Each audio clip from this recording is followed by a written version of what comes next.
Asawa ni Neri na si Chito Miranda binasag na ang katahimikan at ikinuwento ang buong nangyari. Usap-usapan pa rin ngayon sa social media ang totoong dahilan ng pagkakakulong ng asawa ni Chito Miranda na si Neri Miranda. Magpahanggang ngayon ay marami kasi ang hindi makapaniwala na magagawa ito ni Neri. Kaya naman binasag na ng asawa nitong si Chito ang katahimikan nila at ipinahayag ang totoong saloobin sa mga nangyayari ngayon. Ayon kay Chito, praying na ma-sort out na ang lahat ng ito. Kawawa naman ng asawa ko. Never nanloko si Neri at never siyang nanlamang sa kapwa.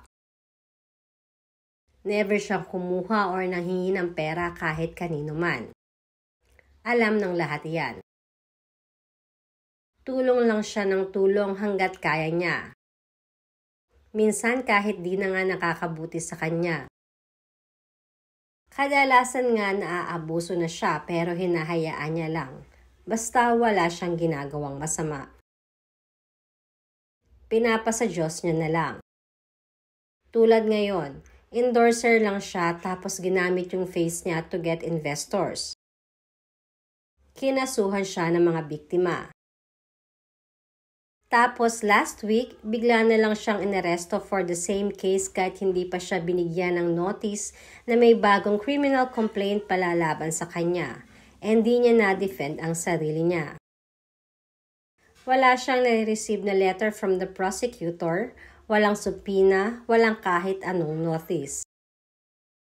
Yung mga dati na-receive namin yan at nag-comply siya. Alam naman ng lahat na madali kaming mahanap sa Alfonso. Anyway, dinampot na lang siyang bigla. Na-dismiss na yung mga similar na kaso sa ibang lugar and we're praying na sana ma-dismiss na din ito.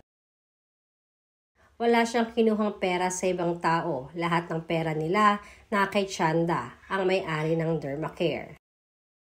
Sobrang bait po ni Neri, as in sobra. Ito yung babaeng kinulong nyo without bail, habang nakalaya pa yung mga tunay na may kasalanan. Umani rin ito ng samot-saring reaksyon galing na rin sa mga celebrities. At halos lahat ay nananalangin na sana ay malagpasan ito ni Neri.